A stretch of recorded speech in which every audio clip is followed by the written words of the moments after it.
ಸಿದ್ದರಾಮಯ್ಯನವರ ಸರ್ಕಾರದಲ್ಲಿ ಪ್ರಬಲ ಮಂತ್ರಿ ಖಾತೆಯನ್ನು ಹೊಂದಿದ್ರಿ, ಅಬಕಾರಿ ಮಂತ್ರಿ ಖಾತೆ. ಹೈಯೆಸ್ಟ್ ರೆವಿನ್ಯೂ ಅಂತ ನಾವು ಏನು ಹೇಳ್ತೀವಿ, ಗವರ್ಮೆಂಟ್ಗೆ ಬರುವಂತಹ ಖಾತೆಯನ್ನು ಹೊಂದಿದ್ದೀರಿ. ಅದರಲ್ಲೂ ಕೂಡ ಉತ್ತರ ಕರ್ನಾಟಕ ಅಂತ ಬಂದಾಗ ಬಾಗಲಕೋಟೆಗೆ ಸೇರಿದವರಾಗಿದ್ರಿ.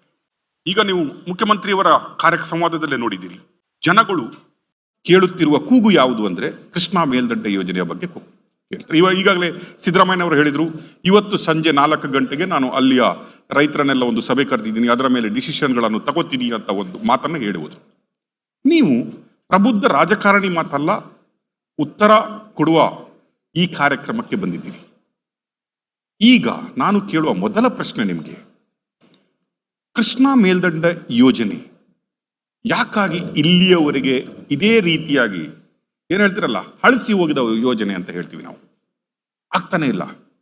ಖಾಲಿ ಭರವಸೆಗಳೊಂದಿಗೆ ಜನಗಳು ಕಾಯುವಂತ ಸ್ಥಿತಿಯಲ್ಲಿರುವಾಗ ಅಲ್ಲಿಯ ಶಾಸಕನಾಗಿ ಮಂತ್ರಿಯಾಗಿ ನಿಮ್ಮ ಉತ್ತರ ಏನು?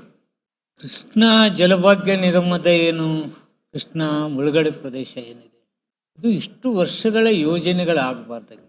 ಅಂದಾಜು 60 ವರ್ಷಗಳವರೆಗೆ ಆ ಮುಳುಗಡೆ ಆಗ್ತಕ್ಕಂಥದ್ದು ಹೈದರಾಬಾದ್ ಕರ್ನಾಟಕ ಹಾಗೂ ಬಾಂಬೆ ಕರ್ನಾಟಕದಲ್ಲಿ ನೀರು ಒದಗಿಸ್ತಕ್ಕಂಥ ಬಹುದೊಡ್ಡ ಕಾರ್ಯಕ್ರಮ ಇದು. ಈ ಕಾರ್ಯಕ್ರಮಕ್ಕೆ ನಾನು ಒಂದು ಸಚಿವನಾಗಿ ನಾನು ಇಲ್ಲಿ ಇರ್ತಕ್ಕಂಥ ಇನ್ನಿನ ಯಾವುದೇ ಸರ್ಕಾರಗಳ ವಿಚಾರಗಳನ್ನು ತೆಗೆದುಕೊಂಡಾಗೂ ನಾವೆಲ್ಲರೂ ಒಪ್ಪಬೇಕಾಗ್ತದೆ, ಆಗಬೇಕಾದ ರೀತಿಯಲ್ಲಿ ಕೆಲಸಗಳು ಆಗಲಿಲ್ಲ. ಅದು ಕಾರಣಗಳೇನು ಹೇಗೆ ಅಂತಕ್ಕಂಥದ್ದು ಒಂದು ಕಡೆ ವಿಚಾರ. ಬಹುಶಃ ನಾವು ಮುಳುಗಡೆ ಪ್ರದೇಶ ನನ್ನ ಜಿಲ್ಲೆಯಲ್ಲೇ ಹೈಯೆಸ್ಟ್ ಆಗ್ತದೆ. ನೀರಿನ ಲಾಭವನ್ನು ತೆಗೆದುಕೊಳ್ತಕ್ಕಂಥದ್ದು ರಾಯಚೂರು, ಕೊಪ್ಪಳ, ಗದಗ, ಬಿಜಾಪುರ, ಇವೆಲ್ಲ ಗುಲ್ಬರ್ಗ. ಆದರೆ ಮುಳುಗಡೆ ಆಗ್ತಕ್ಕಂಥದ್ದು ಈ ಜಿಲ್ಲೆ. ಈ ಜಿಲ್ಲೆಯಲ್ಲಿ ನಾನು ಇಲ್ಲಿವರೆಗೆ ಕಂಡ ಹಾಗೆ ಮುಳುಗಡೆ ಪ್ರದೇಶ ಅಂದರೆ ನೀರಿನಿಂದ ಮುಳುಗಡೆ ಆಗ್ತಕ್ಕಂಥದ್ದು 75,000 ಎಕರೆ. ಅದರಲ್ಲಿ ಬರೀ 2,000 ಎಕರೆ ಮಾತ್ರ ಮುಳುಗಡೆ ಪ್ರದೇಶಕ್ಕೆ ಹಣ ಕೊಡ್ತಕ್ಕಂಥದ್ದು. ಅದೇ ಸಂತ್ರಸ್ತರಿಗೆ ಮನೆ ಕೊಡ್ತಕ್ಕಂಥದ್ದು RC ಅಲ್ಲಿ 53% ಲ್ಯಾಂಡ್ ಅಕ್ವಿಜೇಷನ್ ಕೆಲಸ ಆಯಿತು, ಕೆಲವು ವರ್ಕ್ಗಳ. ನಿಜವಾಗಿಯೂ ತನ್ನ ಭೂಮಿಯನ್ನು ಕಳೆದುಕೊಳ್ತಕ್ಕಂಥ ರೈತನಿಗೆ ಇನ್ನೂವರೆಗೆ ಪರಿಹಾರ ಸಿಗ್ತಲ್ಲ, ಅವನು ತೊಂದರೆಯಲ್ಲಿದ್ದಾನೆ. 75,000ರಲ್ಲಿ ಬರೀ 2,000 ಎಕರೆ ಮಾತ್ರ ಮುಳುಗಡೆ ರೈತನಿಗೆ ಹಣ ಕೊಡ್ತಕ್ಕಂಥದ್ದು. ಅದರಿಂದ ಇವತ್ತು ಬಾಗಲಕೋಟೆ ಜಿಲ್ಲೆಯಲ್ಲಿ ಇವತ್ತು ಸಂತ್ರಸ್ತರ ಹೋರಾಟ ನಡೀತಾ ಇದೆ. ಮುಖ್ಯಮಂತ್ರಿಗಳ ಜೊತೆ ನಾನು ಮಾತನಾಡಿದಾಗ, ಇಲ್ಲ ತತ್ಕ್ಷಣ ಇವತ್ತು ಮೀಟಿಂಗ್ ಮಾಡೋಣ, 4 ಗಂಟೆಗೆ ಮೀಟಿಂಗ್, ಜನಪ್ರತಿನಿಧಿಗಳು ಹಾಗೂ ರೈತರನ್ನು ಒಳಗೊಂಡಂಥ ಮೀಟಿಂಗ್ ಮಾಡಬೇಕು.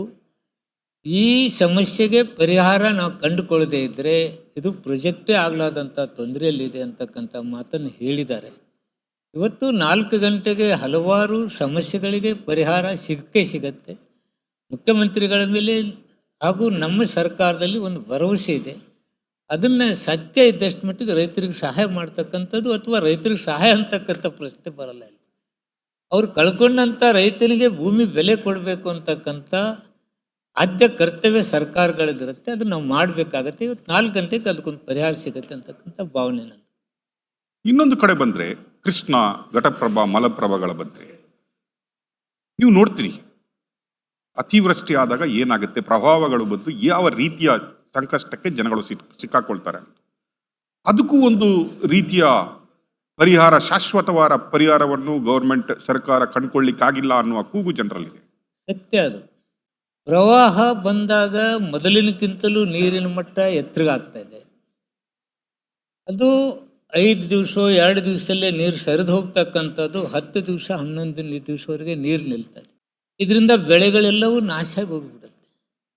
ಇದಕ್ಕೆ ಪರಿಹಾರ ಸಿಗದೇ ಇದ್ದರೆ ರೈತ ತೊಂದರೆಯಲ್ಲಿ ಅನುಭವಿಸ್ತಾನೆ. ಒಂದು ಕಡೆ ಇದು ಆಲಮಟ್ಟಿ ಡ್ಯಾಮ್ ಕಟ್ಟಿದ್ರಿಂದನೇ ನೀರು ಬೇಗ ಸರಿತಾ ಇಲ್ಲ, ಆದ್ದರಿಂದ ನೀರಿನ ಮಟ್ಟ ಹೆಚ್ಚಾಗಿದೆ, ಅದರಿಂದ ಭಾಳ ದಿವಸ ನೀರು ನಿಲ್ಲೈತೆ ಅಂತಕ್ಕಂಥ ಪ್ರಶ್ನೆ ನಮ್ಮನ್ನು ಯಾವಾಗಲೂ ಕಾಡ್ತಾನೆ ಇತ್ತು. ನಾನು ಇದನ್ನು ಅಸೆಂಬ್ಲಿಯಲ್ಲಿ ಮಾತಾಡಿದೆ, ಕೌನ್ಸಿಲ್ನಲ್ಲಿ ಮಾತಾಡಿದೆ. ಆವಾಗಿನ ಸರ್ಕಾರಗಳು ಅದಕ್ಕೆ ನೋಡೋಣ ಮಾಡೋಣ ಅಂತಕ್ಕಂಥದ್ದು.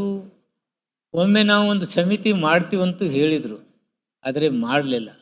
ಆದರೆ ಈಗ ನಾವು ಪ್ರವಾಹ ಯಾವುದಕ್ಕೆ ಎತ್ತರ ಸ್ಥಾನಕ್ಕೆ ಹೋಗ್ತಾ ಇದೆ, ನೀರು ಜಾಸ್ತಿ ನಿಲ್ಲಕ್ಕೆ ಏನು ಕಾರಣ ಅಂತಕ್ಕಂಥ ತಜ್ಞರ ಸಮಿತಿಯನ್ನು ಈಗಾಗಲೇ ಮಾಡಿದ್ದೀವಿ. ಅದು ರಿಪೋರ್ಟ್ ಬಂದ ನಂತರ ಅದ್ರ ಬಗ್ಗೆ ಕ್ರಮ ಕೈಗೊಳ್ತಕ್ಕಂಥದ್ದು ಸರ್ಕಾರ ಆಗುತ್ತೆ.